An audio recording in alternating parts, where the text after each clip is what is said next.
மின்மினிகளைப் பற்றி தெரிந்து கொள்ளுங்கள் கண்மணிகளே. ஆங்கிலத்தில் இதை க்ளோவோம் என்று அழைத்தாலும் உண்மையில் இவை புழுக்கள் அல்ல, பூச்சிகள்தாம்.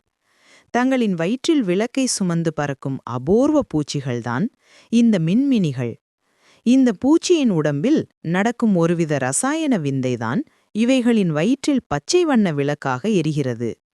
ஆங்கிலத்தில் இந்த ஒளியை பயோலோமினசென்ஸ் என்று அழைக்கிறார்கள். இந்த ஒளி இப்பூச்சிகளுக்கு இரைவலை பிடிக்கவும் எதிரிகளை பயமுறுத்தவும் உதவுகிறது.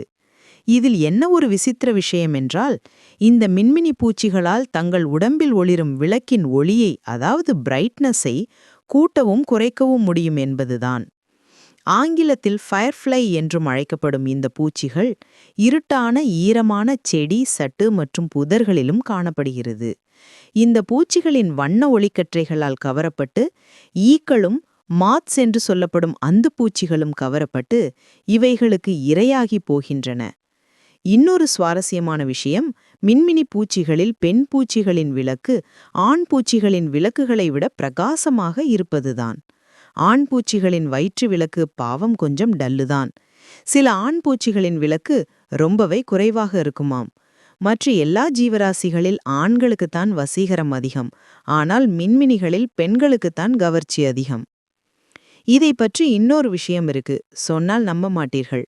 மின்மினிகள் உடம்பிலிருந்து வரும் ஒளி பல வண்ணங்களில் கூட இருக்கும். பச்சை, மஞ்சள், ஆரஞ்சு வண்ணங்களிலும் மிளிரும் மின்மினி பூச்சிகளும் உண்டு. முக்காவாசி நகர குழந்தைகளுக்கு இந்த பூச்சியை பற்றி தெரிந்திருக்காது.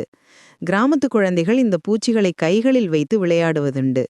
நாங்கள் இருந்த கிராமத்தில் மின்மினிகளை ராந்தல் பூச்சி என்றுதான் அழைப்போம்.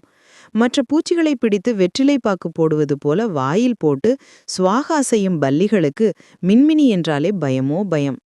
கடைசியாக மின்மினிகள் தங்கள் விளக்கை வைத்து எதையும் பற்ற வைக்க முடியாது. ஒரு காலத்தில் மின்மினிகளால் காட்டுத்தீ உண்டாகிறது என்ற தவறான கருத்து நிலவி வந்தது.